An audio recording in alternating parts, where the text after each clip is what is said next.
Bonjour tout le monde, j'espère que vous allez bien. Petite vidéo assez rapide. Donc pour vous dire que il y a quelques semaines de cela, mon épouse a frotté le véhicule en rentrant dans notre résidence. Effectivement, l'entrée dans notre résidence, le portail n'est pas très large.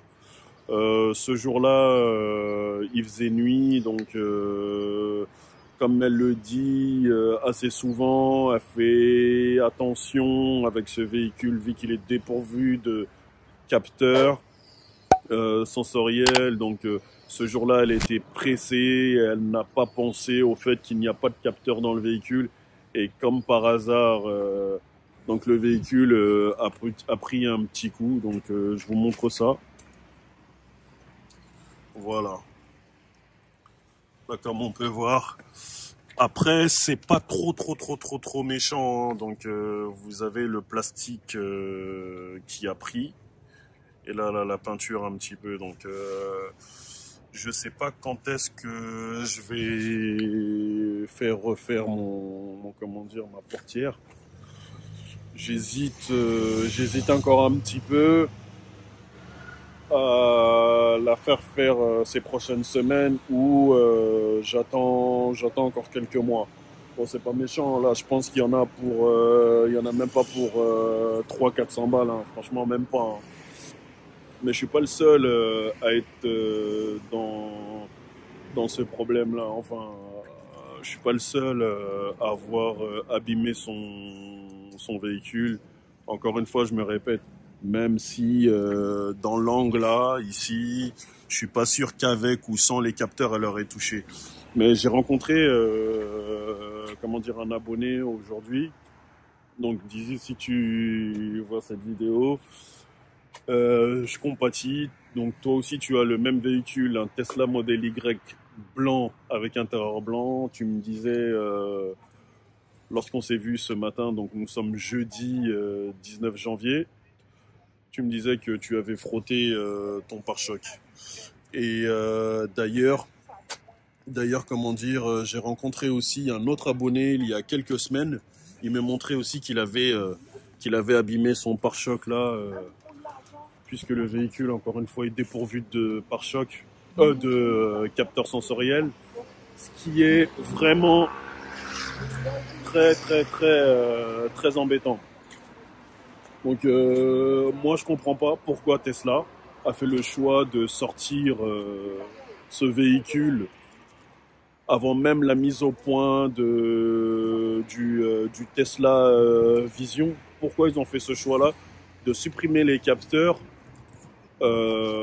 Ça, franchement, moi je le regrette fortement. Donc rien que pour ça, si ça continue comme ça et que en 2023 on n'a pas les capteurs sensoriels, sincèrement je la vendrai et puis je me poserai la question de savoir si je reprendrai une Tesla ou pas. Tesla, si vous regardez cette vidéo, c'est pas très cool. Donc vous avez sorti des véhicules sans capteurs sensoriels.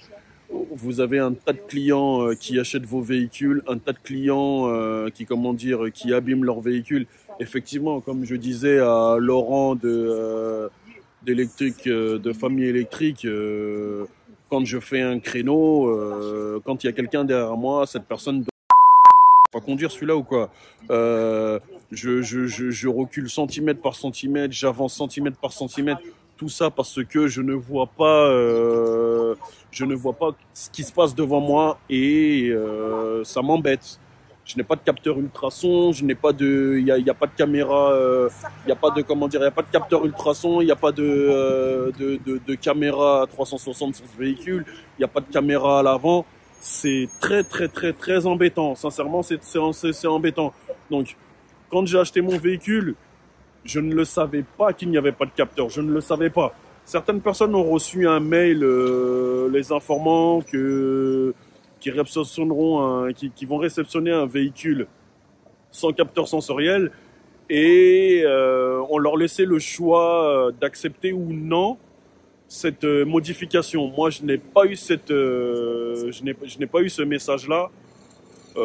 Après, allez savoir que, allez savoir si, enfin, quand j'ai passé commande, il me semble que c'était les 24 ou 25 août, allez savoir si la modification était déjà stipulée sur le site ou pas. Mais moi, quand j'ai commandé mon véhicule, je n'avais pas cette information. Donc j'ai eu la grande surprise de l'absence des capteurs sensoriels lorsque j'ai réceptionné mon véhicule. Voilà. Donc petite vidéo pour vous dire que moi je compatis à tous ceux qui ont pu abîmer leur véhicule qui a à peine un mois ou deux. Et puis voilà, donc j'aimerais vraiment que Tesla fasse une mise à jour pour régler ce problème-là, quoi. Voilà, donc petite vidéo, prenez soin de vous et à très bientôt. Ciao.